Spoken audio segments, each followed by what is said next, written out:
Hello everyone, this is Gihan Pereira here. Thank you so much for joining me for this online presentation where we've got an hour together to talk about AI and customer experience. This is fantastic. I've got lots of people who registered for today's presentation, many who are here live here today, and others who registered to get the recording. In fact, I've had a bigger response to this than I have had it at any time, probably in the last 3 years. I was thinking about 3 years ago, in the middle of COVID, where we had hundreds of people registering for online presentations because people were desperate to see the face of somebody else apart from the people they were in lockdown with.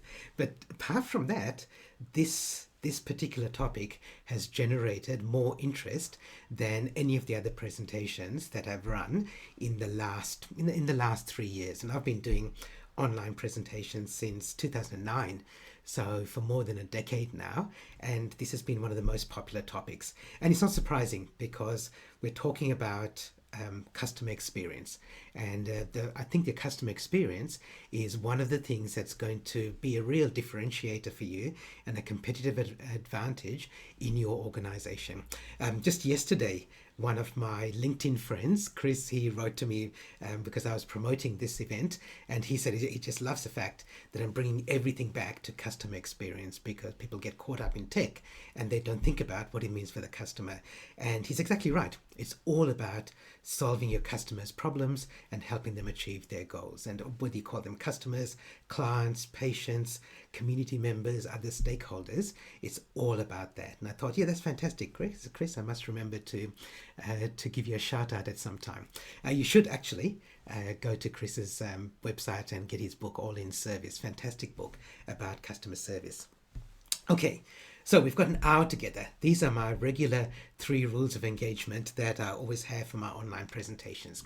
So first, I want to give you some things to think about.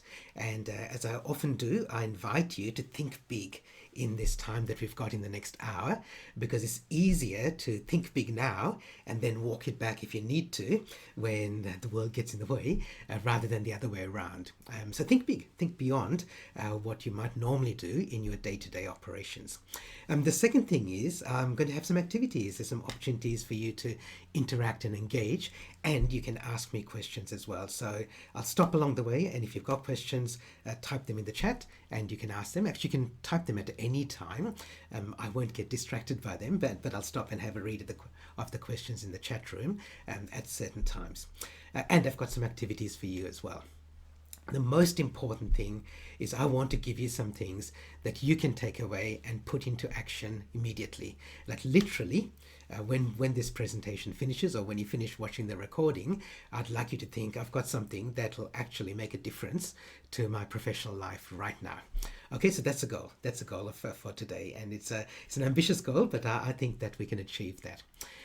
So AI and customer experience, but AI in general has had a lot of hype, especially since the launch of ChatGPT in November. And there are a lot of negative stories about AI. You might have seen this one here a few months ago that said that 40% of CEOs say that AI is going to destroy us within the next decade. And I think about this story, should you look at it, consider it, ignore it, I think this is rubbish. You should completely ignore stories like this. And there are 3 reasons for that. So first of all, it says 40% of CEOs, but if you look more closely, it was this tiny sample of CEOs who went to some big seminar at Yale University and in the USA. So it was a tiny percentage of CEOs. There's American CEOs who are not representative of CEOs. They're the tiny minority in CEOs in the world anyway. That's the first reason. The second reason is I have a lot of respect for CEOs because I work with a lot of them, but their expertise is not about existential threats to humanity. So they're kind of outside their area of expertise. So it's not necessarily right or wrong, true or false. The third thing, and I think the most important one, is even if you believe this is not very useful. So even if you think AI is going to destroy our lives in 10, 15, 20 years, it's not very useful for what you want to do with AI right now. And what I want to do today is give you stuff that's useful right now.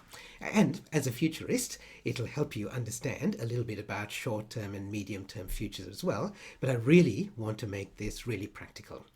So let me give you three undeniable facts about AI. And I'm saying undeniable, but I'll give you the proof for them. So the first one is that it's not new. ChatGPT certainly brought it to the mainstream, but it's not new. It's been around for a while. It's not hype. Well, I should say it's not all hype, because there is plenty of hype around it at the moment, but it's not all hype. And the third thing is, it is disruptive. And I'm not only saying disruptive in the future, it has already been disruptive in many organizations and many industries. And I'll give you a couple of examples of where that's happened already in the past. When I say it's not new, I've been following it for more than 30 years. So when I studied at UWA, University of Western Australia, a long time ago, my computer science degree, my computer science thesis was about AI. And this was a while ago.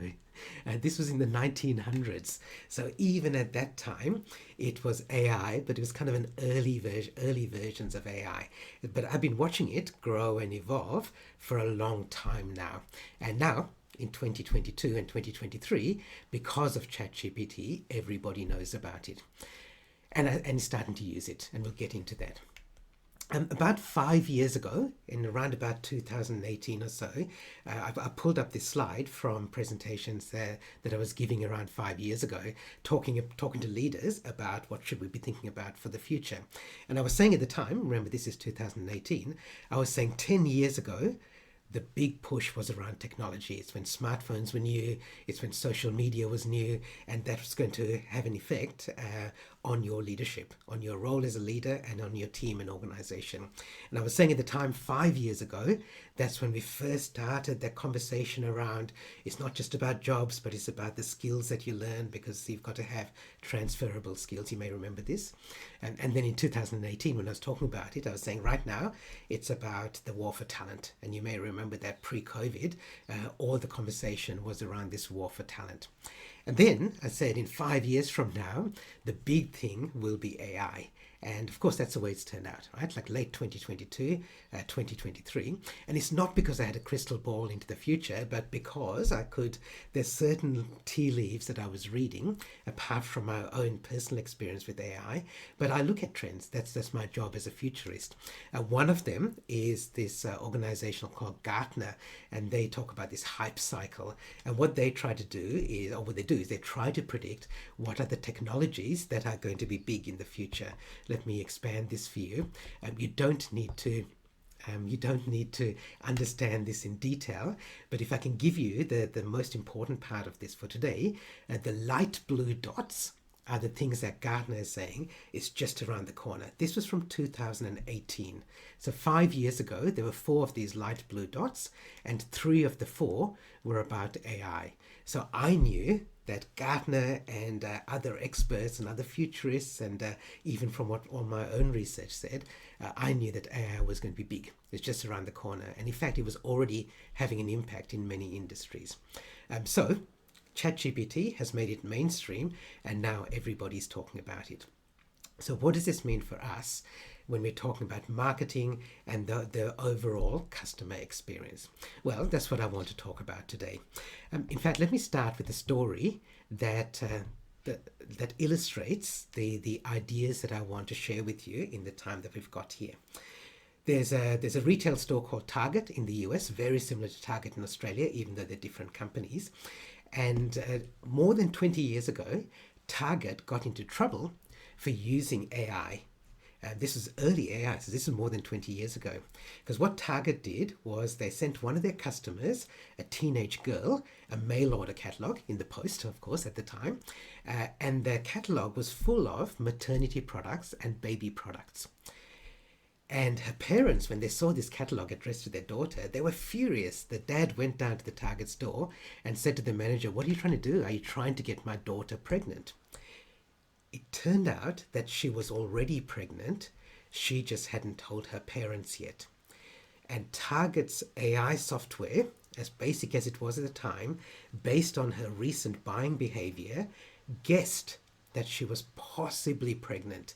So they sent out a catalogue with products that she might be interested in for the future. And it was controversial at the time. This was more than 20 years ago.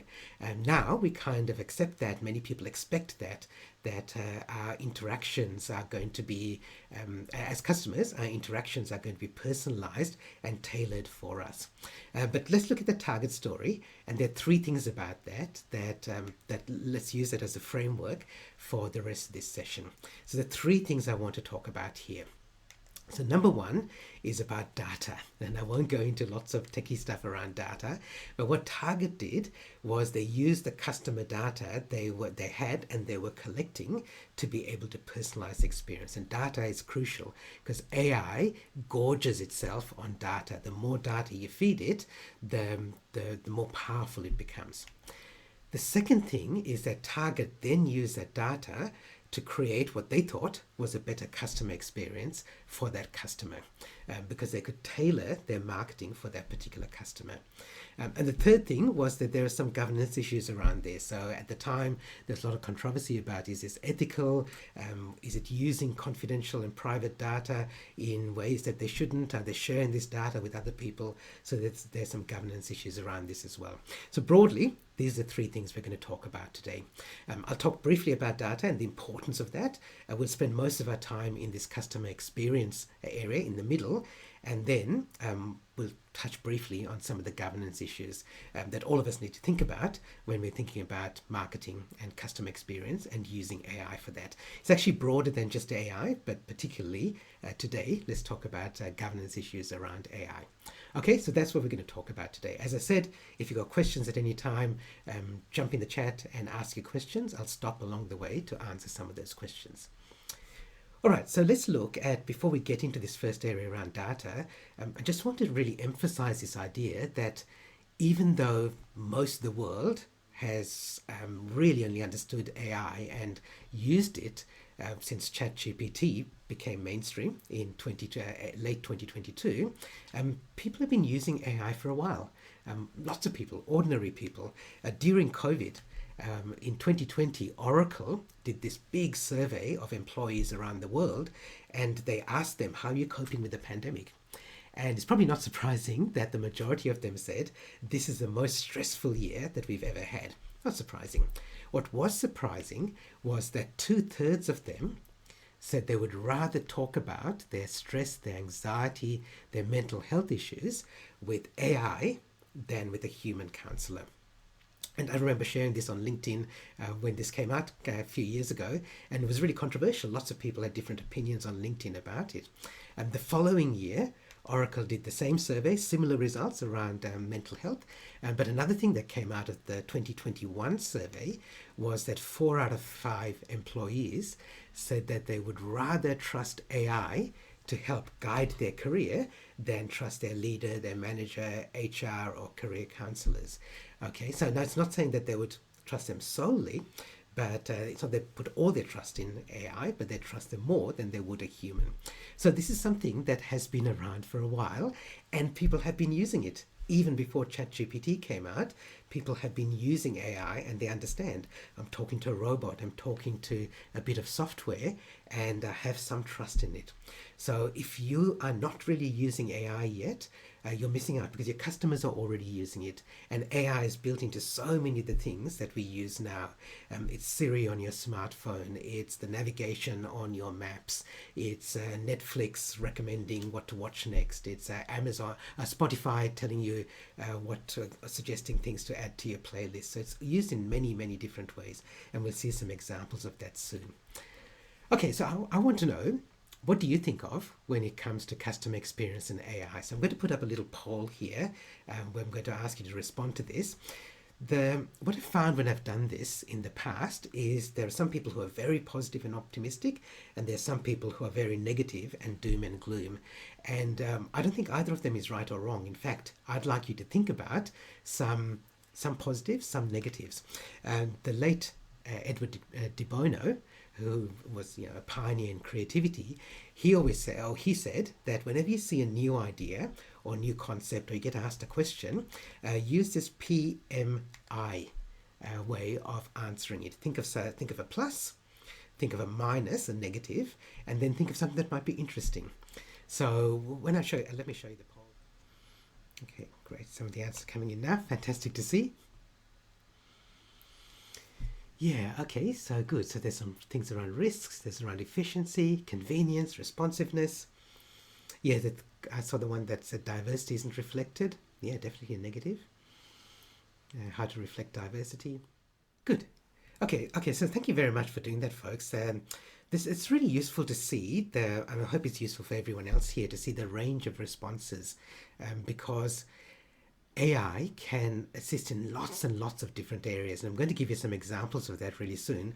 But the depending on the lens that through which you're looking, and that might depend on your role in the organization or even what your organization is. Many people think of AI within marketing and customer service in specific ways, like that target story of how do we personalize offers to customers.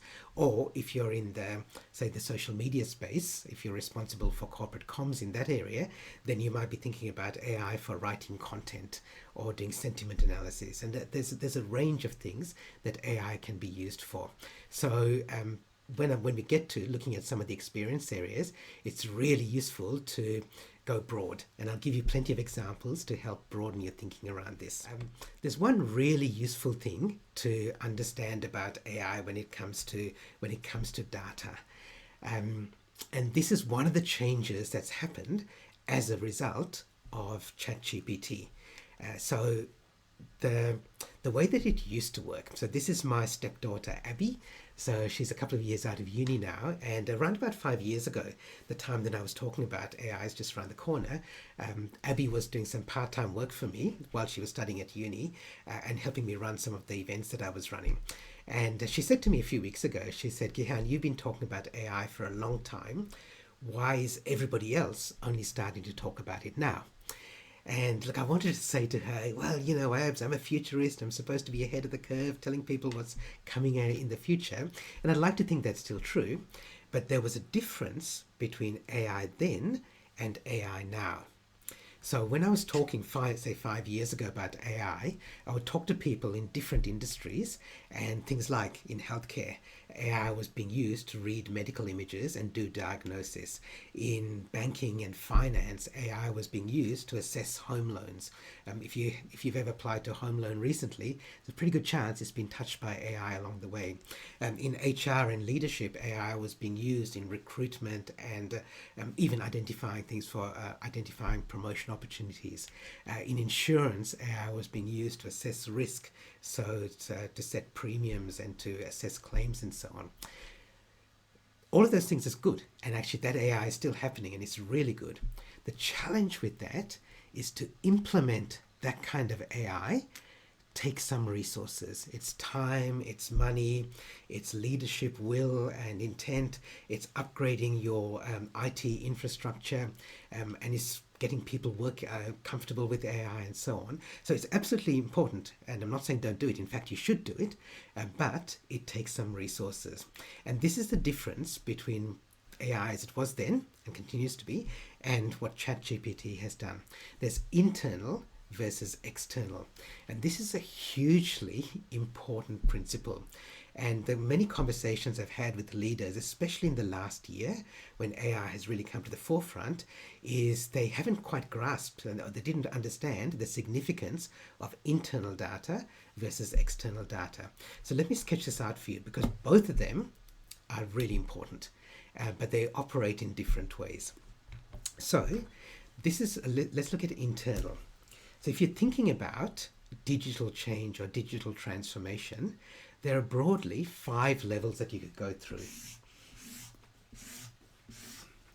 Okay, so the first thing is what I call bits. Okay, so this is digital. This is making everything digital rather than the opposite of that is atoms, so physical stuff. So if you've got a lot of paper, paper's made out of atoms. It's harder to move around, to read quickly, to edit stuff that's on paper already. If it's in bits, they're easy to manipulate. You send it around the world literally the speed of light. You can copy it, you can back it up, you can send it to somebody else and they've got a copy as well. So the first level is bits. As I go through these 5, think to yourself, which level is your organization at when you're thinking about how digital are you? So are you at the level where there's lots of bits now and very little physical, like atoms? The next level up is cloud. So bits might mean that you've got everything digital, but everybody owns their own set of bits. So cloud is where the bits are in a shared area. And I'm not talking about things like iCloud, Apple's iCloud, where sure, you've got your bits in a cloud, but only your devices can access them. I'm talking about shared areas where everybody, with some appropriate security, has access to the information, so that like if you have to ask somebody for a report and they have to email it to you as an attachment, as an Excel spreadsheet, then it's not in the cloud. That's inefficient. If it's in the cloud, then they have access to that report and then they can take it and manipulate it. The next level is where access to that data is open. And you often hear this phrase, this acronym, API, Application Programming Interface. It basically means that there are ways to interrogate that data in the cloud. And again, you do it in a secure way and you give people access to your cloud data in a controlled way. The next level up is where AI comes in. So now this is AI can now operate on that data. And the more data it has to operate on, the more powerful it can be. Let me just give you the last one, even though I'm not going to spend much time on that. It's not relevant for today, is a platform. So this is where you completely change your business model. The best example I can give you now is like the Apple, like the App Store or the Google App Store. So Google and Apple, they've got their own customers and they make money from their customers, but they've created this platform where they allow other businesses to sell to their customers. Okay, now they clip the ticket along the way, so they make a lot of money that way. Like the Apple App Store is $1 billion a year business, multi-billion-dollar a year business for Apple, but they've created a platform where other businesses can sell on that platform. But if you look at these first four areas, so in fact, I'll ask you in the chat, instead of doing this as a poll, where is your business now? Where's your business, your organization? Are you at the level where it's bits, where it's digital? Are you at the level where all your data is in a cloud, which might be on a network or intranet? Are you at the level where external organizations or external applications can get access to that? Or are you at the level where you're already using AI internally? So just type in the chat where you're at the moment. Bits or even pre-bits. Yep, okay, so for some people are open, good.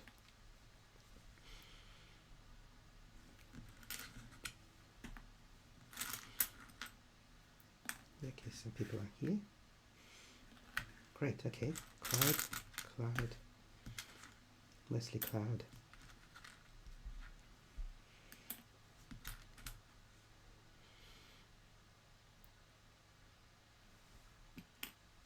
Okay.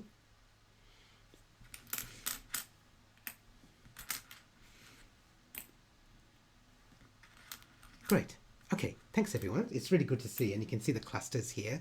And this kind of reinforces the point I was making earlier, right? So if you're not really cloud or API, it's difficult to then add AI to the top of that. And this is why, like people I've been speaking to for the last decade or so, the early adopters and the believers, who kind of go, okay, Gihan, you might be onto something, they're the ones who are investing. But it generally means investing in the organization. I was speaking to somebody at a large healthcare group recently, a senior leader, and I was talking about are they using AI, and he says we've got so many within our organization around the country. We've got so many old, almost obsolete systems that would take so much to bring them all up to date so that we can actually make use of our data, let alone the fact that we've got all these ethical issues around ethical and privacy issues around patient data and so on. But even if we could cover the governance issues, our IT infrastructure is so far out of date. And that's a challenge that many people have had with AI up until now, up until ChatGPT and other AI tools like that. So I'm going to say ChatGPT for the rest of this session, but it's like shorthand for a whole bunch of low cost and no cost AI tools. And the difference between internal and external, so what I've just shown you is internal. So if your data are internal and you want to build AI on that, fantastic. But now we've got this, like ChatGPT is a really powerful, free, public, open tool that has been built on other people's data. So you don't have to go to all the trouble of going through all these phases of getting your data into the cloud, make it open, maybe building a platform, because ChatGPT works on other people's data. So which of these two is more powerful, internal or external? There's actually no real answer to that. There's no right answer to that. I would say if you can get AI working on your internal data, that's more powerful, because then it's working on your customer data, it's working on your employee data, it understands your internal workflows and processes. But if you can't do that straight away, then you actually got nothing, right? Whereas with ChatGPT and other tools like that, which are built on external data, they may not be as powerful because they're not working on your data, but you can do things instantly. And I hope like in half an hour's time, you'll have some ideas of how to use ChatGPT and other tools like that. Okay, so internal and external, really powerful, both of them. It just takes more investment to do the internal, and the external ones you can do straight away. So, so Richard says, to what extent can ChatGPT use and claim our data as a consequence of our interaction? Yeah, so this is an interesting thing, right? Like any data that you upload to tools like ChatGPT, you're giving to OpenAI. That's part of the terms of use, is that they can use your data as training data for their next version of ChatGPT. Okay, so that's what I really want to say about data, the internal versus external. They're both really powerful, and some organizations will and already have invested in getting AI tools working on their own data. But even if you don't, if you're not at that level yet, you can still get value from it. By the way, I should also say I've been a little bit slack with using things like saying ChatGPT is all external. You can license versions of ChatGPT to work on your internal data and so on. But let's not worry about that at the moment. Let's go broad and go, yeah, there's internal, external. They're both really powerful. It's just that internal requires more investment. External, tools like ChatGPT you can use right away. Any other questions since Richard asked that one question here? And we'll talk a little bit more about that when we get to governance. Okay, let's get on to this really exciting part, which is a practical bit about using AI for customer experience. I mentioned examples like this earlier. So Netflix will recommend what to watch next or what comes up on your homepage based on you.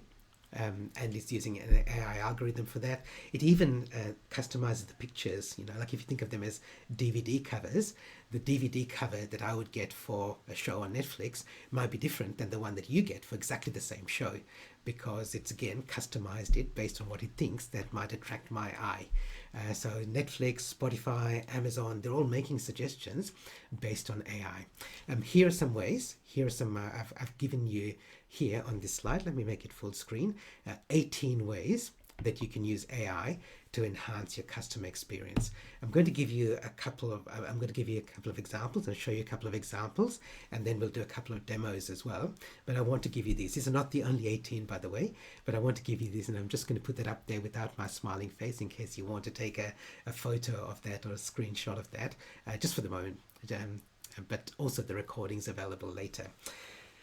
So let me do a couple of examples and explain what some of these mean, and then then I'll ask you if you want me to explain or clarify any of these, and then we'll do a demo as well of some of them. Okay, so let me give you a couple of examples here, and I'm just going to pick some from that left-hand side there as examples. I'll give you 5 examples, and then you can ask me if you want me to clarify any of the others.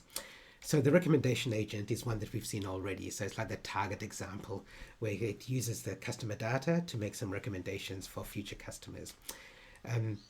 Loyalty programs. So if you've got a Woolies rewards card or a Coles flyby card, you know this, your loyalty program, that there's value in it for you, but the value for the merchant is that they get access to your data. And so as part of my Woolies rewards, I get access to data, I get discounts, I get points which go into frequent flyer points. The AI part of that is that the offers that I get are customized exactly for me.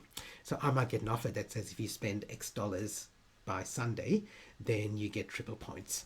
And that X happens to be just a few more dollars than I would normally spend in a weekly shop, because the AI knows that how much I spend roughly, and it knows, or it's trying to guess how much it can incentivize me to spend a bit more.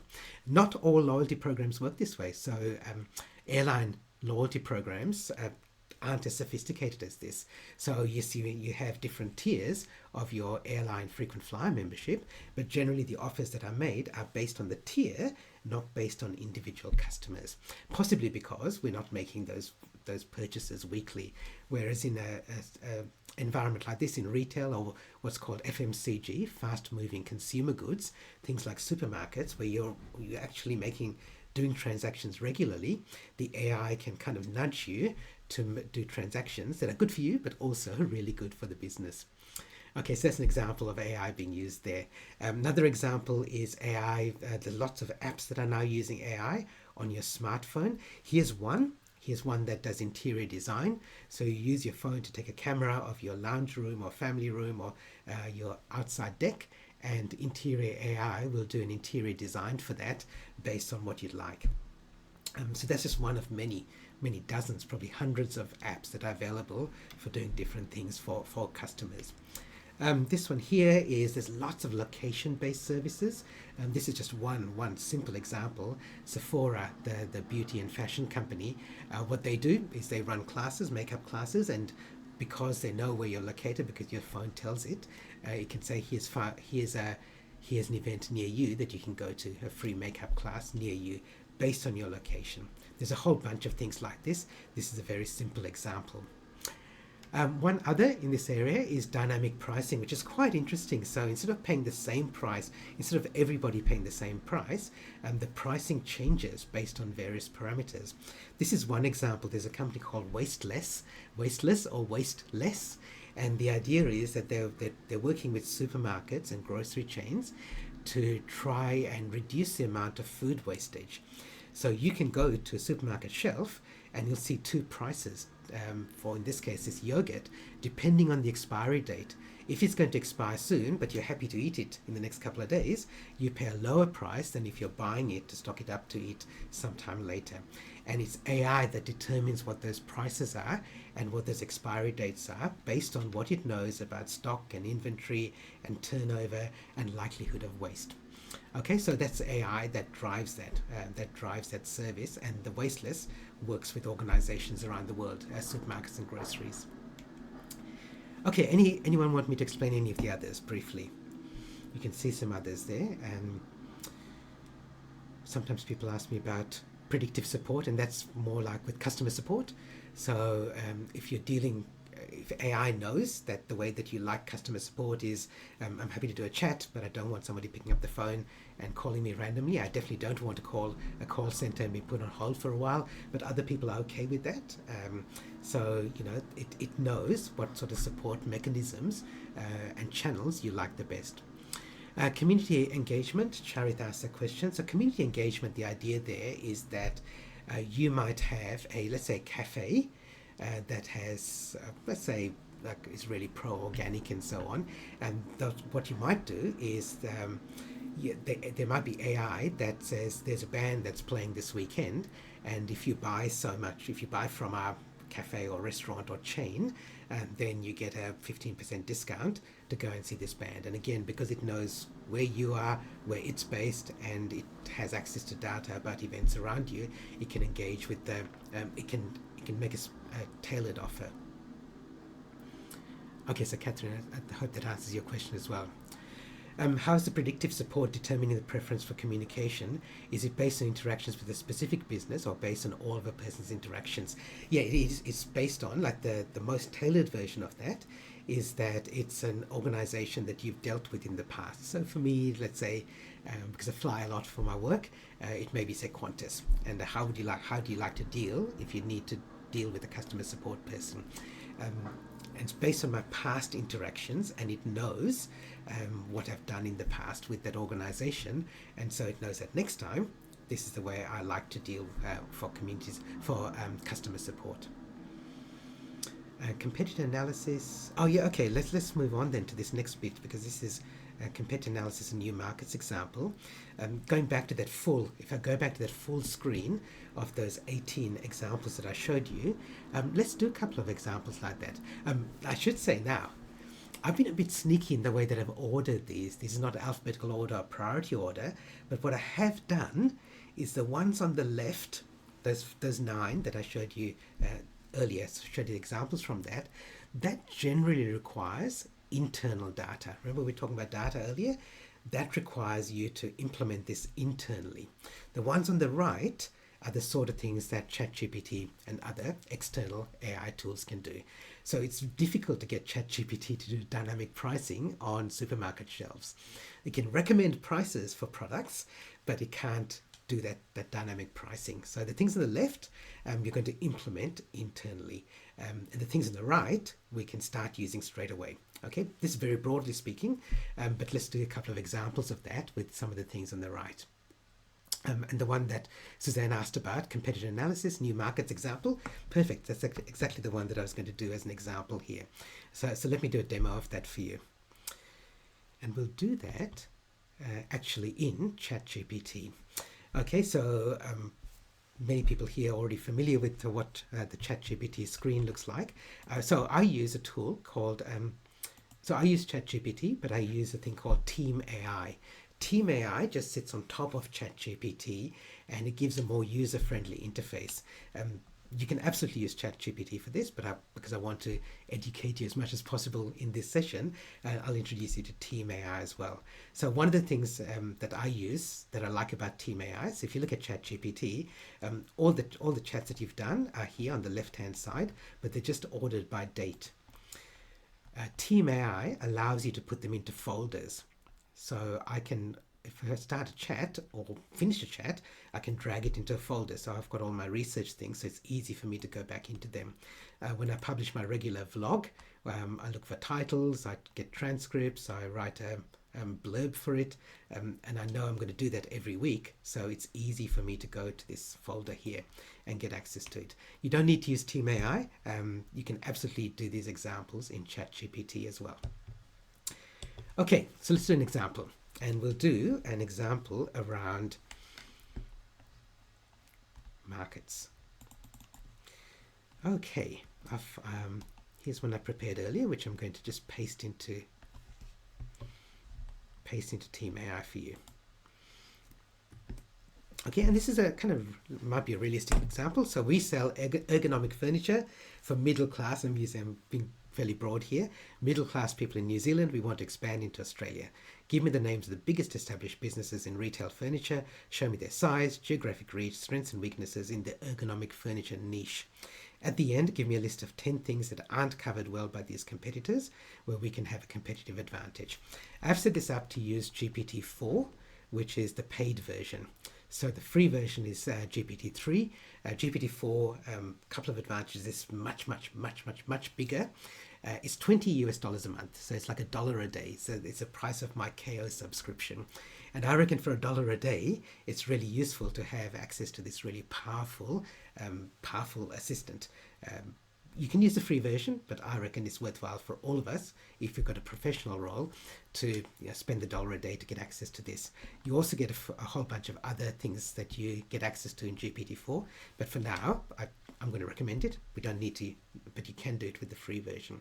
All right, let's see what it says. Okay, so its data is only valid up until September 2021, but here we go. So it gives us some fairly detailed information about organizations in the furniture market, in the furniture industry, as well as it should tell us, yeah, okay, so there's some weaknesses. This product range doesn't extensively cover ergonomics furniture. I could have done this chat in a number of different steps. I put all of them into one statement or one prompt, just for the sake of convenience for this session. But normally you might say, give me the 10 first, and then you'll say, now tell me some areas that I can look at. Okay, and Louis says, fabulous question. Thanks, Louis. So it's generally a case of experimenting. Like when I run masterclass, I show people how to write the questions in there. And sometimes they're just blown away by what they can ask. So you can see here what is ended up with that list of 10. Here are 10 aspects not fully covered where your company could potentially find a competitive advantage. Okay, so there's some things there. And then I could say,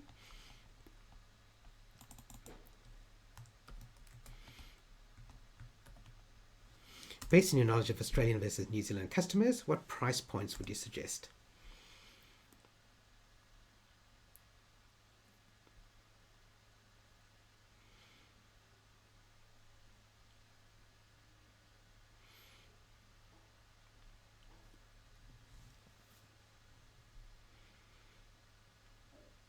Okay, and you get a reasonably interesting response from ChatGPT.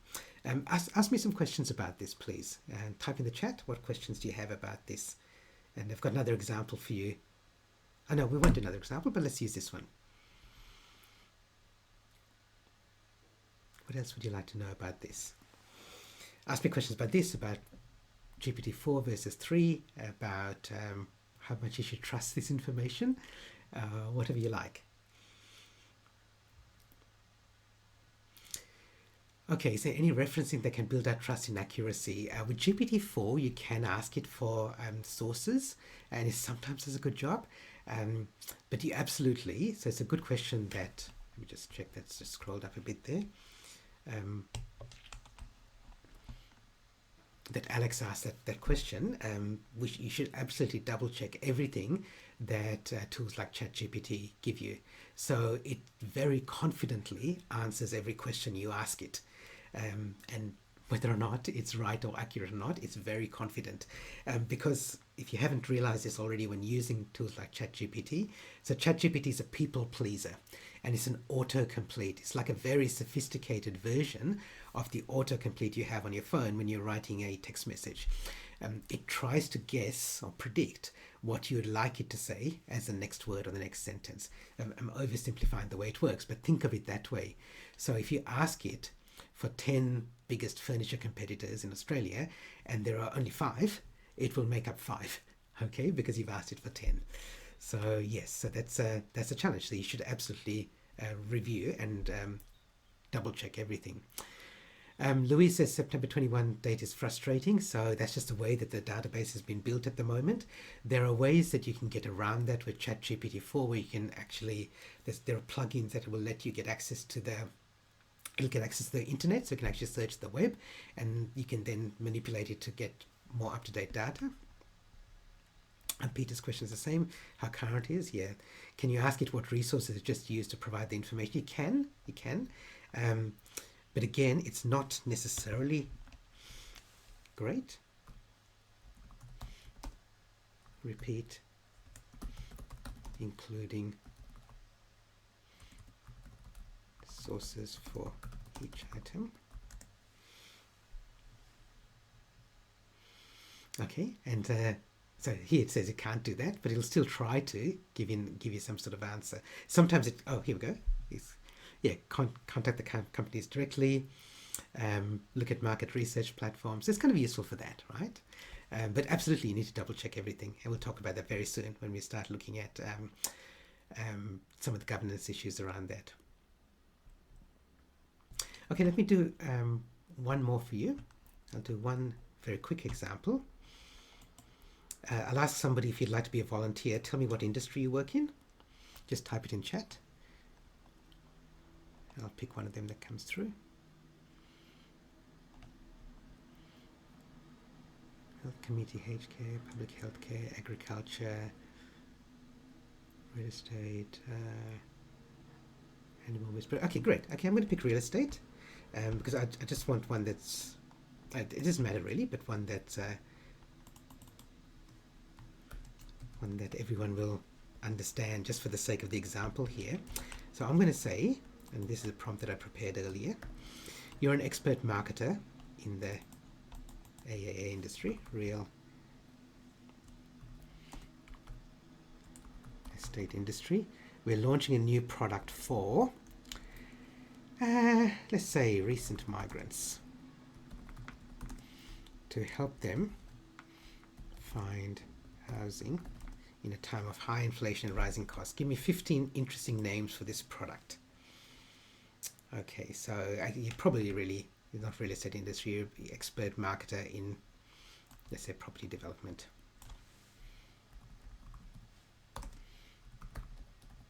Sorry for the person who said real estate, but this, so we're creating new properties.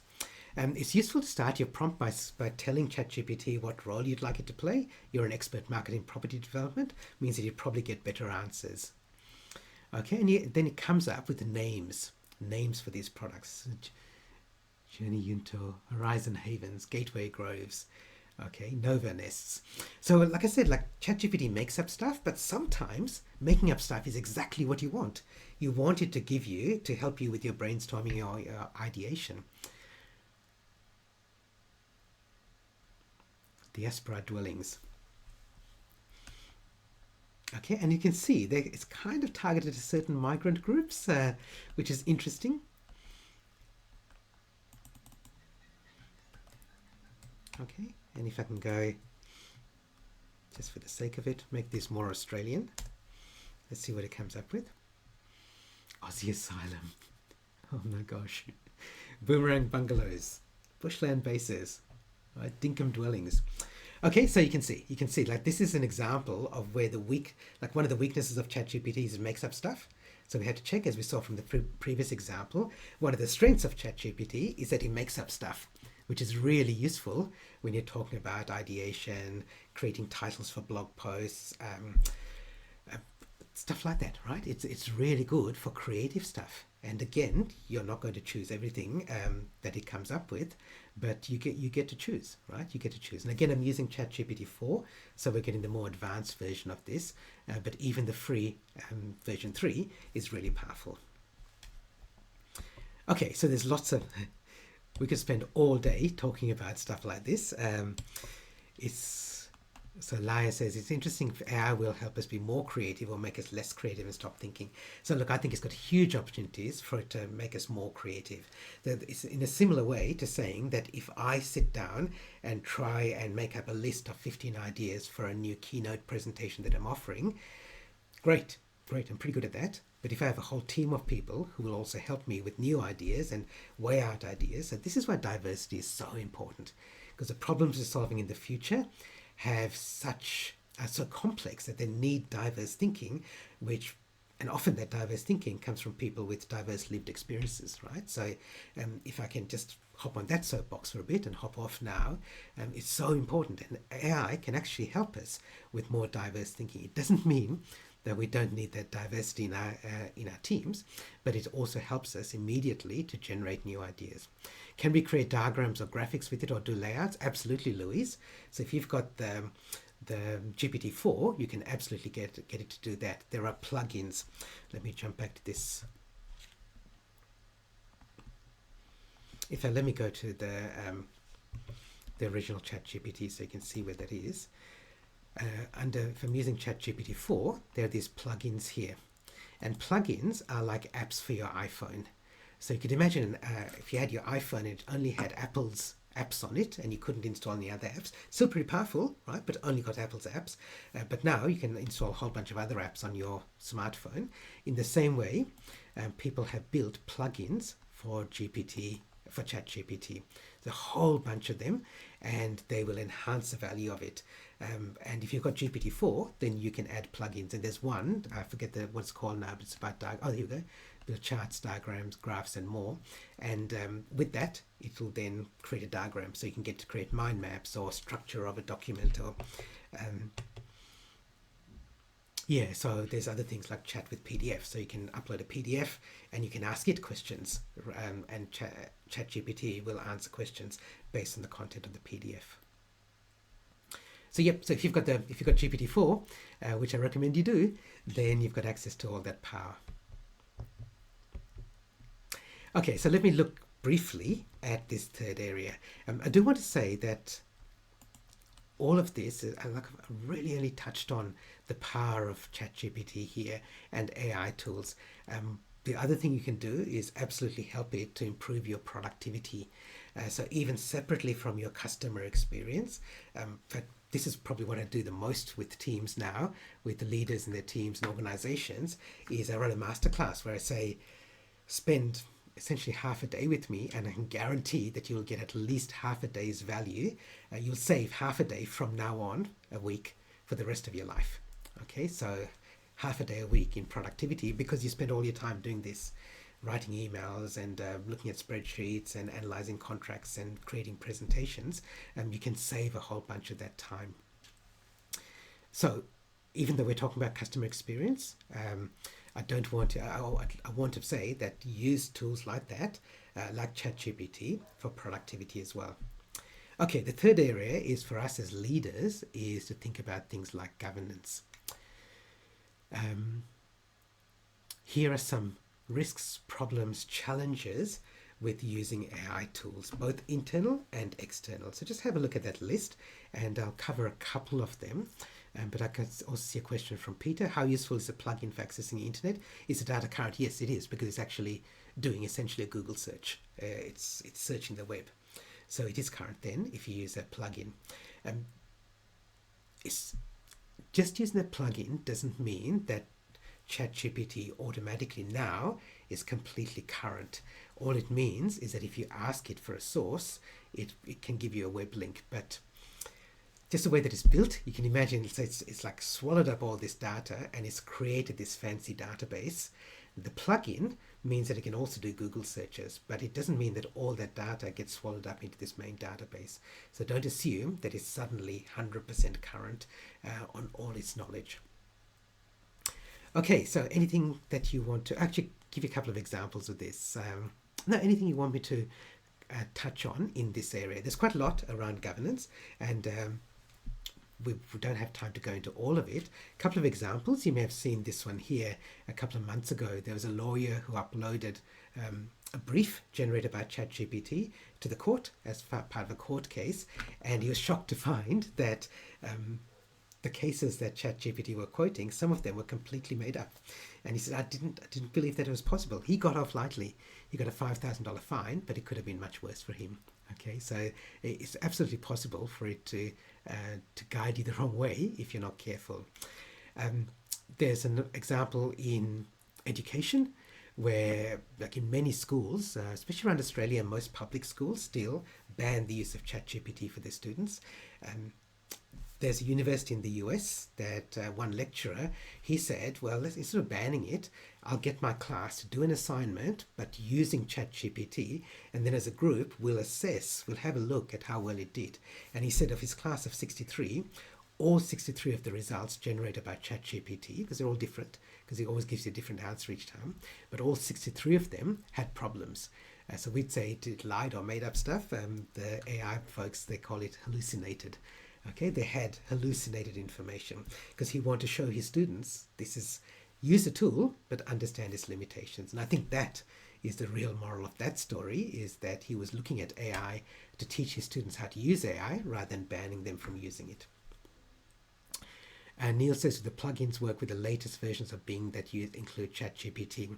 Yeah, I don't know the specific answer to that, Neil. By the way, so since Neil asked a question about Bing, and which is a Microsoft product, Microsoft, let me give you one other resource in case anyone wants to write down the name of this. There's a useful article in HBR a couple of months ago, maybe even last month, about guidelines of using AI responsibly. But to answer Neil's question about Bing, which is a Microsoft product, Microsoft, which has already invested billions of dollars in ChatGPT, is investing huge amounts of money in enhancing its Microsoft Office suite with AI. And I've seen some of the stuff that's coming up soon. So if you're using Outlook for email, if you're using Word, Excel, PowerPoint, all of them are going to have what's called a co-pilot, which is an AI assistant sitting next to you. So this is where that internal and external crossover, right? So tools like ChatGPT work on external data. What Microsoft's doing is giving you AI to work on your internal data. So if you've got an internal spreadsheet, you can actually use AI to interrogate that. Now with the plugins, you can actually upload your spreadsheets to ChatGPT as well, and then ask it questions. But then there are questions around privacy and confidentiality and security. Whereas Microsoft is saying you can do this on your own stuff, and it says secure, So Microsoft is not reading your Word documents now.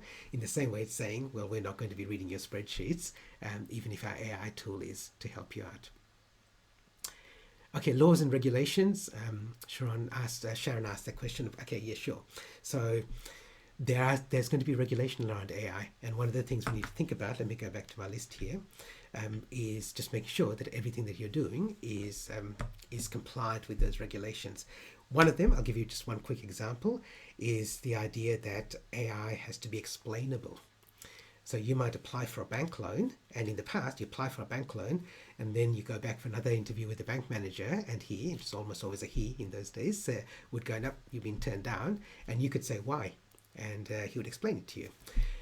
With AI assessing your loans, it might reject it for some reason that you have no idea why it's done that.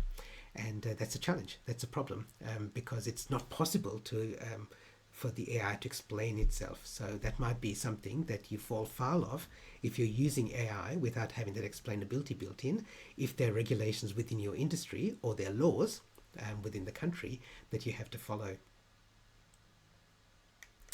Okay, good. So thank you everyone for taking part. We talked about this idea of data, especially the internal versus external. We talked about many ways that you can use AI for enhancing marketing and customer experience, and touch briefly on some of the governance issues. As I said, I do run this masterclass. Some people ask me whether it's a public one that they can sign up for and register. No, it's not. So it's internal. So if you want it for your organization, the way it works, that it is very practical and interactive. I've given you a couple of examples here of the sort of things that I can show you with the demos that I did. It's either in person or online. And I like the online version because the online version, we split it in two. So people turn up for the first one. I do a lot of demonstrations, answer questions. Then people for themselves, each person picks a project if they like, and they experiment for a couple of weeks or a few weeks. And then they come back for the second session and share, ask me questions. I can help them with other resources and so on. And the idea is that you'll gain at least an hour a day of additional productivity by attending this masterclass. And that for many clients is it's a no-brainer. They go, okay, well, it's going to cost us half an hour, half a day, and then we're going to gain like half a day a week from now on. Absolutely. It's an easy promise to make and to fulfill because AI is so powerful. So either on this standalone, so if you want me to run it for your team, absolutely. But also, if you book me to speak at your conference on the my AI keynote, leveraging AI, then this masterclass, the online masterclass, is included as part of the package. So you get the high level and the understanding the big picture, but you also get the hands-on in there as well. Okay, one last thing before I finish. A little bit of a puzzle here, and some people here will have seen it, and that's okay. So if you know the answer to the puzzle, type it in the chat, and you get the praise of all of your other people here who are here. So let me show you this puzzle. It's something that I first saw when I was in primary school. So there's a pond, and the pond has got one lily in it, and every day, so what happens overnight is a lily splits in two. So every day the number of lilies doubles, because the first day there's one, then there's two, then each of those splits. So the next day there's 4, there's 8, there's 16, 32, and so on. The pond is full in 28 days. So my question for you, and if you know the answer or you can guess the answer, type it in the chat. When is it half full? Okay, so it's 14 days. No, it's not 14. It is. Matt was the first person to get this, 27 days. Okay, so let me explain this to you. So on day 28 it's full because it doubles every day. The previous day, it's half full. Okay, so that's a puzzle. That's what I learned as a kid. And if you want to share that with your family and friends and see how many of them get the right answer, great, do that. But let's go back a few more days. The day before that, it was a quarter full, and then an eighth full, and going back. At the start of that week, it was only about 1% full. And remember, this is week 4, right? This is day 21, not 22. There have been 21 days before that when the pond was almost empty. And so if you turned up every morning, unless you were really patient, it might you'd have given up because the pond looks like nothing's happening. And then all the growth happens in that last week. And this is exponential growth. And this is exactly how our world is changing now. So you see AI is growing exponentially because it learns from data, and then everyone has access to that data.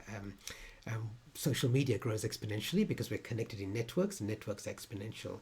A deadly virus travels around the world exponentially, which is why we needed lockdowns, because otherwise it would just spread way out of control. And especially with AI, and I think AI is even steeper exponential growth, because now that we've got tools like ChatGPT, we not only get the AI software growing exponentially, but we've got human intelligence on top of that, which also is exponential, so it's growing even faster. So even if you think there's nothing, that we're not using AI much, there's not much scope for AI, don't be fooled. It really is going to be growing exponentially, and we're really already on this upward curve. So please start using it now. Thank you everyone for coming along. Thank you for participating. As I said at the start, I hope you've got something that you think that in 30 seconds when we hang up, I've got something that I can do that will immediately have a positive impact in my professional life. That's a goal. If you've got any questions, please get in touch with me. You can check out all my details at gihanpereira.com. Thank you so much. Have a great day, and I'll see you in the future.